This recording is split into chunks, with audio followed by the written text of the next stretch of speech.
Assalamualaikum warahmatullahi wabarakatuh.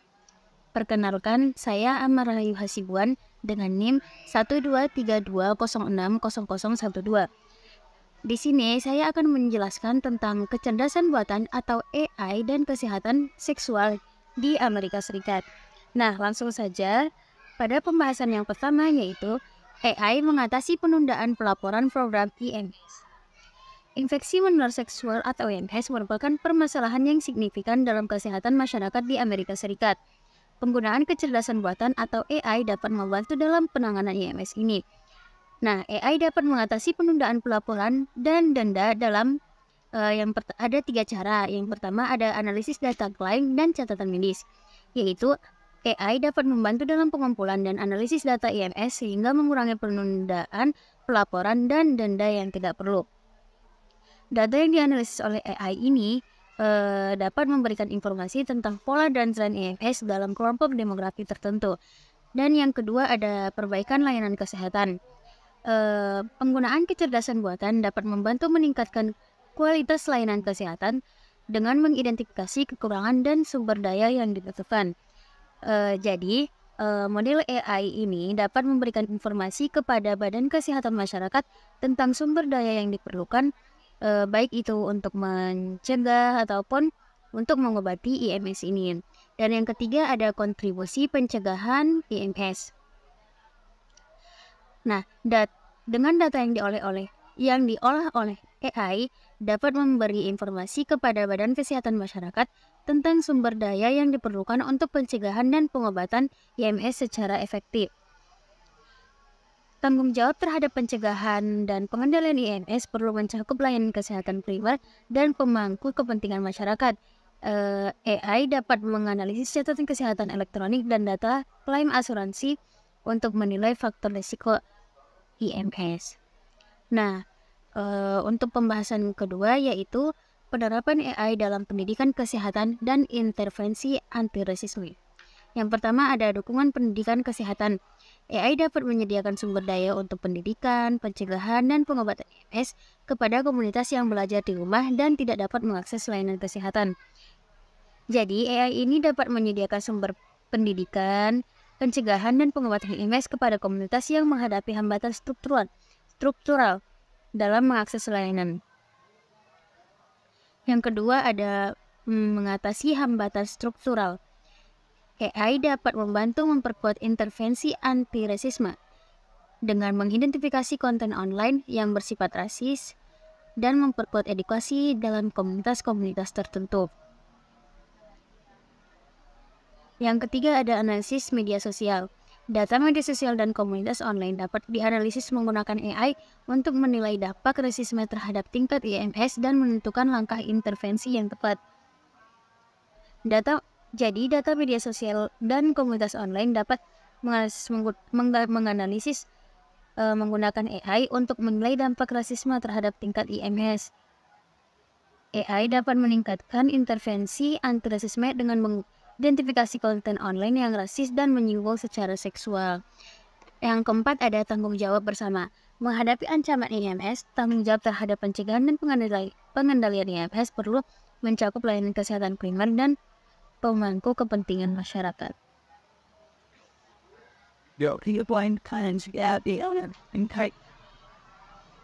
Sekarang masuk kepada pembahasan yang ketiga yaitu analisis kelompok demografi dan tren IMS. Nah ini nih yang pertama ada tingkat infeksi, yaitu data yang dianalisis dengan AI dapat memberikan informasi tentang pola IMS di tiap kelompok demografi. Dan yang kedua ada perkembangan dari waktu ke waktu. Data media sosial dan rekaman kesehatan yang terus dianalisis oleh AI dapat memberikan petunjuk awal tentang tren IMS di masyarakat dan mengidentifikasi area yang menghadapi ancaman. Dan yang ketiga ada penanganan yang tepat. Dalam perawatan IMS, AI dapat membantu membuat model yang memberikan rekomendasi pengobatan yang efektif.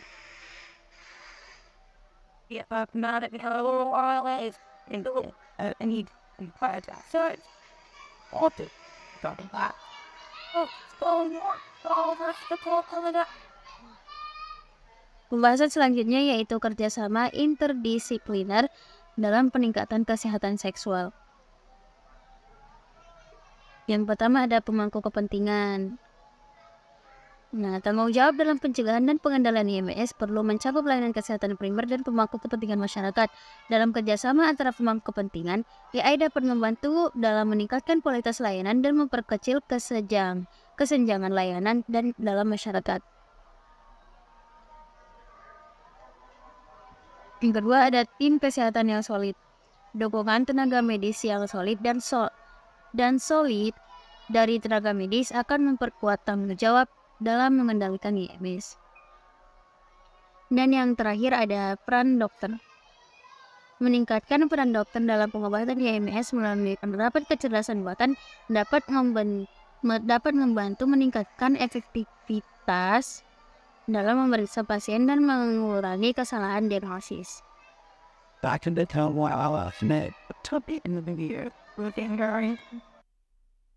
Yeah, the whole about the baby, they like get on the set on and thing all just did making about it. Nah, pembahasan selanjutnya ada analisis kelompok demografi dan tren IMS. Yang pertama ada tingkat infeksi. Data yang dianalisis dengan AI dapat memberikan informasi tentang pola IMS di tiap kelompok demografi. Yang kedua ada perkembangan dari waktu ke waktu.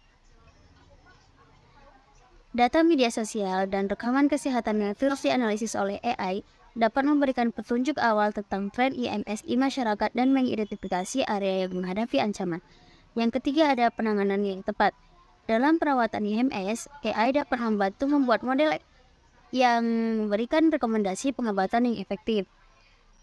Nah, selanjutnya ada kerjasama interdisipliner dalam peningkatan kesehatan seksual. Yang pertama ada pemangku kepentingan. Tanggung jawab dalam pencegahan dan pengendalian IMS perlu mencakup layanan kesehatan primer dan pemangku kepentingan masyarakat. Dalam kerjasama antara pemangku kepentingan, AI dapat membantu dalam meningkatkan kualitas layanan dan memperkecil kesenjangan layanan dalam masyarakat. Nah, yang kedua ada tim kesehatan yang solid. Dukungan tenaga medis yang solid dari tenaga medis akan memperkuat tanggung jawab dalam mengendalikan IMS. Ya, tentunya ya teman-teman, apabila solidaritas tim kesehatan itu kuat, maka dalam tanggung jawabnya juga akan semakin kuat dalam mengendalikan IMS itu. Yang ketiga ada peran dokter. Meningkatkan peran dokter dalam pengobatan IMS melalui penerapan kecerdasan buatan dapat membantu meningkatkan efektivitas dalam memeriksa pasien dan mengurangi kesalahan diagnosis. Pembahasan selanjutnya yaitu berbagai resiko IMS dan pencegahannya. Yang pertama, jenis IMS yang paling tinggi resikonya, yaitu AI dapat mengidentifikasi IMS yang memiliki prospek tinggi risiko dengan mengolah data dan analisis tingkat penyebaran di tiap kelompok demografi. Yang kedua ada dampak dari IMS pada masyarakat. Menyebar edukasi ke masyarakat tentang dampak IMS dapat membantu meningkatkan ketersediaan sumber daya dan dukungan dalam pencegahan dan pengendalian IMS pada tingkat masyarakat. Nah, yang ketiga ada kepatuhan pasien. AI dapat digunakan untuk meningkatkan kepatuhan pasien terhadap pola hidup sehat dan pengobatan dengan memberikan informasi melalui program, jasa, dan layanan digital terkait pencegahan IMS. Yang terakhir ada perlindungan diri sendiri. Perlindungan diri sendiri terhadap IMS dapat dipraktikkan melalui penerapan konseling dan edukasi kesehatan yang terus diperbaharui. Tentunya yang bisa melindungi diri kita sendiri yang pertama adalah diri sendiri, yaitu dengan menjaga kesehatan melalui penerapan konseling dan edukasi kesehatan yang terus diperbaharui. Selanjutnya ada manfaat AI dalam penanganan IMS. Pertama, ada memperkecil risiko pengobatan salah. Dalam perawatan IMS, AI dapat membantu membuat model yang memberikan rekomendasi pengobatan yang tepat dan efektif. Yang kedua ada optimalkan kebutuhan SDM. Dengan data yang terus dianalisis oleh AI, dapat memberikan informasi kepada masyarakat tentang sumber daya yang diperlukan untuk pencegahan dan pengobatan IMS. Yang ketiga, yaitu menilai faktor resiko IMS dengan akurat. AI dapat mengidentifikasi faktor resiko IMS melalui catatan kesehatan elektronik dan data klaim asuransi dan memberikan petunjuk langkah intervensi yang tepat. Nah, yang terakhir kita masuk kepada pembahasan yang terakhir, yaitu mitos seputar IMS yang salah kaprah. Yang pertama yaitu IMS hanya dialami oleh orang tanpa pasangan tetap. Tidak benar, IMS dapat dialami oleh siapa saja, termasuk mereka yang memiliki pasangan. Yang kedua yaitu IMS bisa disembuhkan dengan cepat. Banyak IMS yang memerlukan waktu yang panjang untuk disembuhkan dan akan membutuhkan perawatan jangka panjang.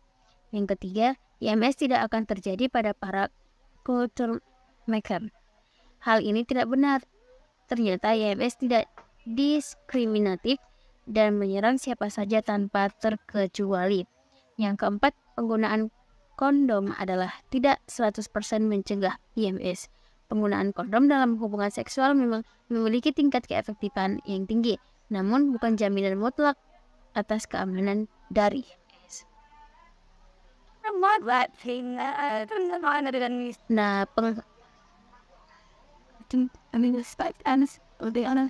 tibalah di penghujung, yaitu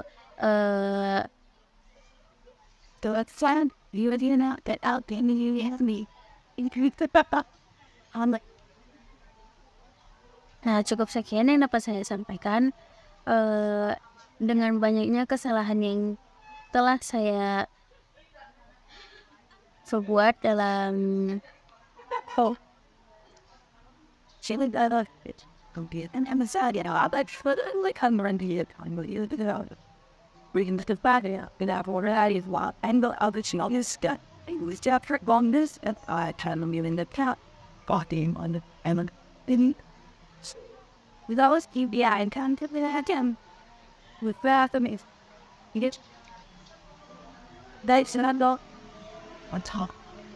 cukup sekian yang dapat saya sampaikan.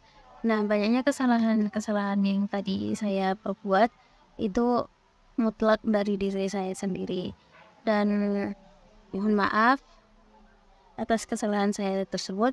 Billahi taufik wal hidayah. Wassalamualaikum warahmatullahi wabarakatuh.